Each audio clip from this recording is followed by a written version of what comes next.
Hello friends, मैं सौरभ सुमन फिर से आपका स्वागत करता हूं एसएस एग्जाम गुरु यूट्यूब चैनल पे। हर बार की तरह आज के करंट अफेयर्स के प्रैक्टिस सेट 17 में मैं आपका स्वागत करता हूं। आपको पता है कि जितने भी कॉम्पिटिटिव एग्जाम्स हैं, चाहे वो एसएससी सीजीएल हो, बीपीएससी हो, यूपीएससी हो, आरआरबी एनटीपीसी हो, ग्रुप डी हो, या होने वाली बिहार दारोगा की एग्जाम हो, या यूपी पीसीएस हो, करंट अफेयर से सवाल पूछे ही जाते हैं। और करंट अफेयर की तैयारी किसी बुक को लेके नहीं कर सकते, आपको रेगुलर अपडेट होना पड़ेगा। तो इसी तरह हम आपके लिए करंट अफेयर के सिर्फ सवाल जवाब लेके नहीं आएंगे, सवाल और जवाब के साथ साथ उनका पूरा विश्लेषण, पूरा डिस्क्रिप्शन लेके आएंगे। तो चलिए हम शुरुआत करते हैं आज के करंट अफेयर प्रैक्टिस 17 की।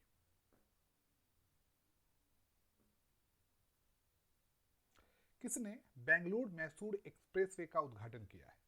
देखिए, बेंगलोर मैसूर एक्सप्रेसवे का उद्घाटन जो अभी समारोह हुआ था, और इसके उद्घाटन इस एक्सप्रेसवे का श्रेय लेने के लिए कर्नाटक की दो बड़ी पार्टी भाजपा और जेडीएस दोनों में होड़ मची हुई है।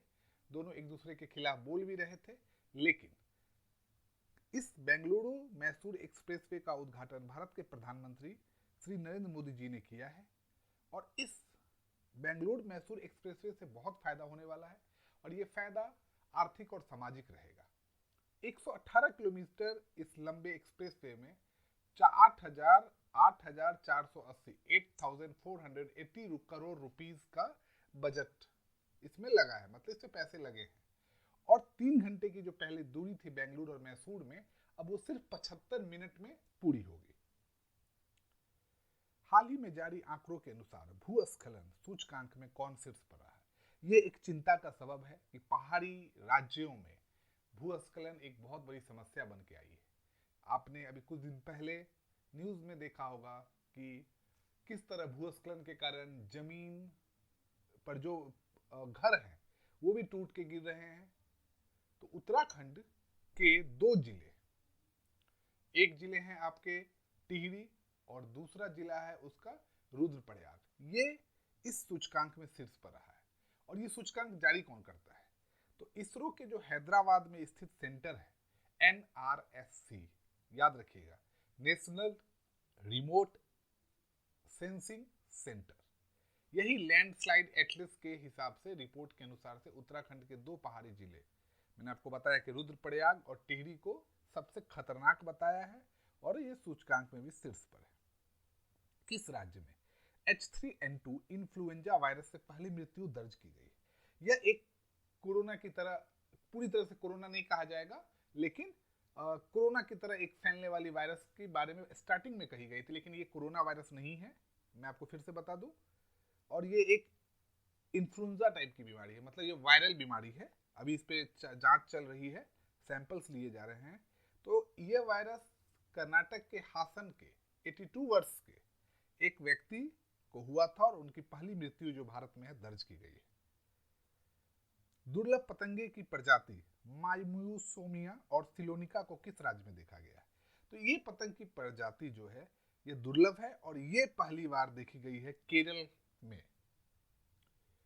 हाल ही में किस देश के प्रधानमंत्री भारत की आधिकारिक यात्रा पर आ रहे हैं? तो जापान के प्रधानमंत्री फूमियो किशिदा 20 तारीख और 21 तारीख के आधिकारिक यात्रा, 20 मार्च और 21 मार्च के आधिकारिक यात्रा पर भारत आ रहे हैं, क्योंकि इस बार G7 की जो बैठक है वो जापान में होने वाली है।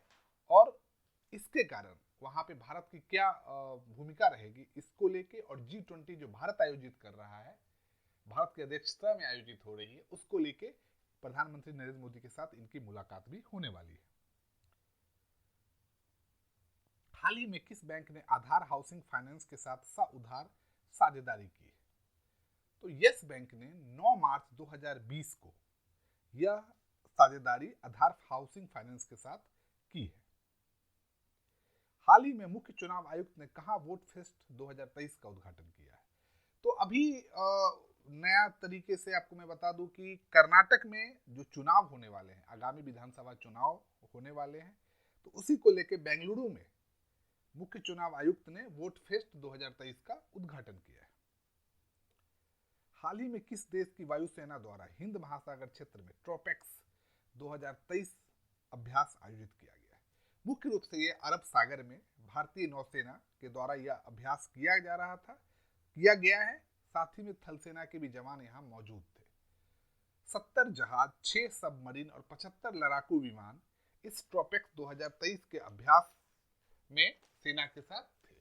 क्योंकि भारत को पाकिस्तान और चीन दोनों देश के साथ सामरिक रूप से मुकाबला करना पड़ रहा है, इसीलिए ये ट्रोपेक्स 2023 का अभ्यास बहुत ही जरूरी था।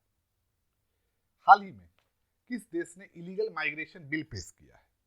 तो ब्रिटेन ने, जो बाहर के लोग चोरी छिपे उनके देश में प्रवेश कर जाते हैं, उनको हटाने के लिए, उनसे मुक्ति पाने के लिए इलीगल माइग्रेशन बिल पेश किया है।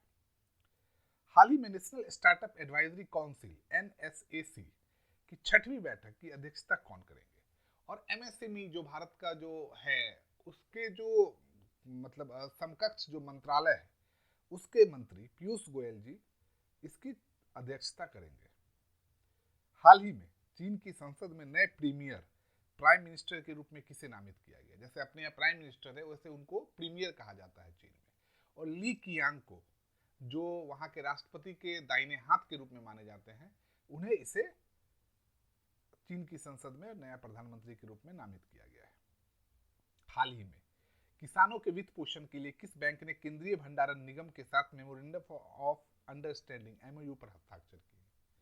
तो किसानों के वित्त पोषण के लिए PNB ने 9 मार्च को, पंजाब नेशनल बैंक ने 9 मार्च को CWC केंद्रीय भंडारण निगम के साथ एक ENWR electronic negotiable warehousing receipt के रूप में के तहत MOU पर साइन किया है। हाल ही में केंद्र सरकार ने सीमा सुरक्षा बल BSF भर्ती में पूर्व अग्निवीरों के लिए कितने प्रतिशत आरक्षण की घोषणा की? तो आपको बता दूं कि अग्निवीर को लेकर पिछले साल भारत में कितने तोड़फोड़, प्रदर्शन, धरना हुआ था, और अब तो अग्निवीर की बहाली भी शुरू हो गई है। तो भारत सरकार ने, केंद्र सरकार ने 10% आरक्षण की व्यवस्था पूर्व अग्निवीरों के लिए की है, और कुछ एज कैटेगरी में भी रिलैक्सेशन देने की बात कही जा रही है। भोपाल में हाल ही में मध्य प्रदेश के किस पूर्व मुख्यमंत्री की प्रतिमा का अनावरण किया गया है? तो पूर्व मुख्यमंत्री अर्जुन सिंह की प्रतिमा का अनावरण भोपाल में किया गया है। टेक महिंद्रा का नया MD और CEO किसे नियुक्त किया गया है? तो मोहित जोशी जी को टेक महिंद्रा का नया MD और CEO नियुक्त किया गया है। वो इससे पहले इन्फोसिस के, जो इन्फोसिस एक बहुत बड़ी कंपनी है IT सॉफ्टवेयर निर्माता के रूप में, उनके पूर्व प्रेसिडेंट थे। 5 साल के लिए इन्हें टेक महिंद्रा का नया MD और CEO नियुक्त किया गया है। चीन के राष्ट्रपति के रूप में किसे तीसरे कार्यकाल के लिए चुना गया है? तो शी जिनपिंग को चीन के राष्ट्रपति के रूप में तीसरे कार्यकाल के लिए चुना गया है। इससे पहले चीन में एक रूल था कि राष्ट्रपति का सिर्फ 2 कार्यकाल हो सकता है, पर शी जिनपिंग ने वो कानून बदल दिया और अपने तीसरे कार्यकाल के रूप में शपथ लिया है। कौन हाल ही में इंडियन एयरफोर्स की फ्रंटलाइन कॉम्बैट यूनिट की कमान संभालने वाली पहली महिला बनी है? तो शालिजा धामी, जिन्हें 2800 घंटे उड़ान भरने का अनुभव है, उन्हें इंडियन एयरफोर्स की फ्रंटलाइन कॉम्बैट यूनिट की कमान दी गई है, और उन्हें लद्दाख बॉर्डर के आसपास तैनात किया जा रहा है। 5 दिवसीय याओ सांग उत्सव किस राज्य में आयोजित किया जाता है? तो मणिपुर में 5 दिन चलने वाला यह उत्सव हिंदू मितोई समुदाय द्वारा मनाया जाता है, और रंग खेलने के साथ साथ धार्मिक और सांस्कृतिक कार्यक्रम भी इसमें आयोजित किए जाते हैं। लेखा महानियंत्रक के रूप में किसने कार्यभार संभाला है? तो लेखा महानियंत्रक, जिसको हम लोग ऑडिट जो है बोलते हैं, उसके हेड बोलते हैं, CAG जिन्हें बोलते हैं, उसके रूप में SS दुबे ने 28वें लेखा महानियंत्रक के रूप में अपना पदभार संभाला है। यह SS दुबे साहब 1989 बैच के ICAS अधिकारी रहे हैं। कौन सा देश हिंद प्रशांत तकनीकी दूत की नियुक्ति करेगा? तो ब्रिटेन हिंद और प्रशांत महासागर के बीच में जो सामंजस्य स्थापित, मतलब देश के बीच में तकनीकी दूत के रूप में नियुक्ति करेगा। फहमीदा अजीम, जिन्हें 2022 के पुलित्जर पुरस्कार के लिए चुना गया है, वो किस देश से? तो फहमीदा अजीम अमेरिका की एक ऑनलाइन पत्रिका है इनसाइडर, उसके लिए काम करती है, और ये बांग्लादेशी मूल की, और इन्हें 2022 के पुलित्जर पुरस्कार से चुना गया है। हाल ही में नेपाल के नए राष्ट्रपति कौन चुने गए हैं? तो रामचंद्र पौंडेला जी नेपाल के नए राष्ट्रपति चुने गए हैं। वो लिटरेचर से मास्टर डिग्री हासिल किए हुए हैं। संयुक्त राष्ट्र की रिपोर्ट के अनुसार हाल ही में महिलाओं के लिए दुनिया का सबसे दमनकारी देश कौन सा है? तो इसमें आप ऑप्शन देख के भी बता सकते हैं कि अफगानिस्तान, जहां महिलाओं के हर एक अधिकार को छीन लिया गया है, वो दुनिया में महिलाओं के लिए सबसे दमनकारी देश है। हाल ही में रिलायंस लाइफ साइंस को किस आईआईटी से जीन थेरेपी टेक्नोलॉजी का लाइसेंस मिला है? तो मैं आपको बता दूं कि आंख संबंधित इलाज के लिए ये जो लाइसेंस मिला है वो आईआईटी कानपुर को मिला है। ऑर्गेनाइज्ड लिकोरिस मुलेठी जिसे कहते हैं, उसकी खेती करने वाला भारत का पहला राज्य कौन सा बना है? तो मुलेठी की खेती करने वाला पहला राज्य हिमाचल प्रदेश बना है। हाल ही में ईएमई इकाई की कमान संभालने वाली पहली महिला अधिकारी कौन बनी है? तो ईएमआई इकाई जो है वो इलेक्ट्रॉनिक्स के रूप में जो गीता राणा जी हैं, जो इससे पहले इलेक्ट्रॉनिक संस्करण में इसके कार्य करती थी, वो इसकी पहली महिला अधिकारी बनी। भारत और किस देश ने हाल ही में सेमीकंडक्टर पर समझौता करने की घोषणा की है? और सेमीकंडक्टर मोबाइल से लेके जितने भी इलेक्ट्रॉनिक उपकरण है उसको बनाने में प्रमुख स्थान रखते हैं। क्योंकि भारत अभी तक ये आयात करता है, तो भारत और अमेरिका ने इसके लिए समझौता करने की घोषणा की है 5वें वाणिज्यिक संवाद में। हाल ही में किस राज्य ने केंद्र से पोस्ता की खेती करने की अनुमति देने का आग्रह किया है? तो पोस्ता के साथ साथ अफीम जो बैन है उसकी भी खेती करने का आग्रह पश्चिम बंगाल की मुख्यमंत्री ममता बनर्जी ने भारत के प्रधानमंत्री को चिट्ठी लिख के आग्रह किया है अनुमति देने का। किस राज्य के स्वास्थ्य मंत्री ने हाल ही में एक नया स्वास्थ्य कार्यक्रम आरोग्य महिला शुरू किया है? तो तेलंगाना राज्य के स्वास्थ्य मंत्री, जहां तेलंगाना के मुख्यमंत्री के चंद्रशेखर राव हैं, उस राज्य के स्वास्थ्य मंत्री ने नया कार्यक्रम आरोग्य महिला की शुरुआत की है।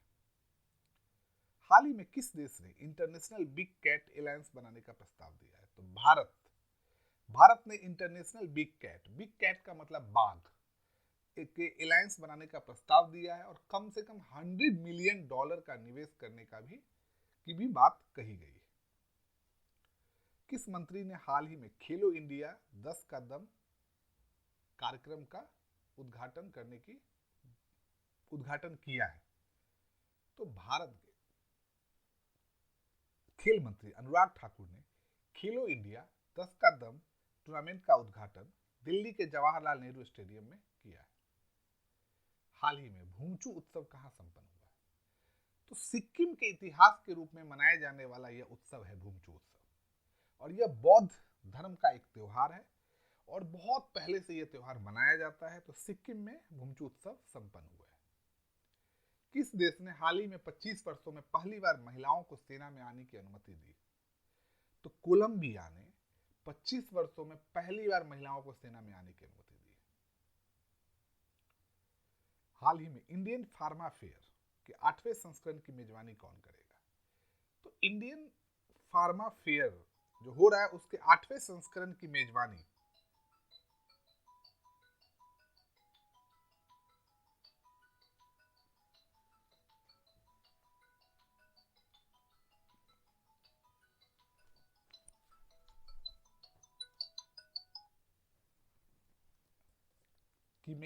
उत्तर प्रदेश में के द्वारा किया जाएगा। जम्मू कश्मीर ने हाल ही में कहां सबसे ऊंचा प्रतिष्ठित राष्ट्रीय ध्वज लगाया है? तो जम्मू कश्मीर ने अपने डोडा जिले में सबसे ऊंचा प्रतिष्ठित राष्ट्रीय ध्वज लगाया है। इसरो को भारत और किस देश द्वारा संयुक्त रूप से विकसित NISAR उपग्रह मिला? और हमने आपको इसके बारे में इससे पहले के करंट अफेयर्स में बताया भी था निशार उपग्रह के बारे में। तो भारत और अमेरिका ने मिलकर संयुक्त रूप से विकसित निशार उपग्रह को दिया है। हाल ही में किसे न्यूयॉर्क कोर्ट में पहले भारतीय अमेरिकी न्यायाधीश के रूप में नियुक्त किया गया है? तो अरुण सुब्रमण्यम जी को मैनहट्टन फेडरल डिस्ट्रिक्ट कोर्ट में पहले भारतीय अमेरिकी न्यायाधीश के रूप में नियुक्त किया गया है।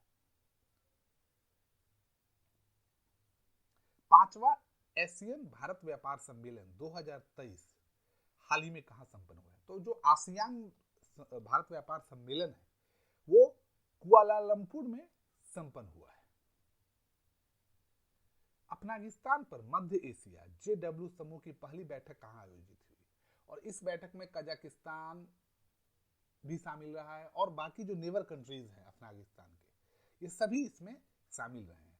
और भारत के न्यू दिल्ली में इस कार्यक्रम का उद्घाटन कार्यक्रम किया गया है। जनवरी 2022 में मध्य एशिया JW समूह की बैठक आयोजित हुई है। ग्रामीण ऋण उत्पाद पेश करने के लिए किस बैंक ने ITC के साथ साझेदारी की? तो एक्सिस बैंक ने ग्रामीण ऋण उत्पाद पेश करने के लिए ITC के साथ साझेदारी की है। बहुत बहुत धन्यवाद आपका, और कृपया आप मेरे चैनल को लाइक एंड सब्सक्राइब करते रहे। चलिए फिर से मिलेंगे अगले करंट अफेयर के प्रैक्टिस सेट में। बहुत बहुत धन्यवाद।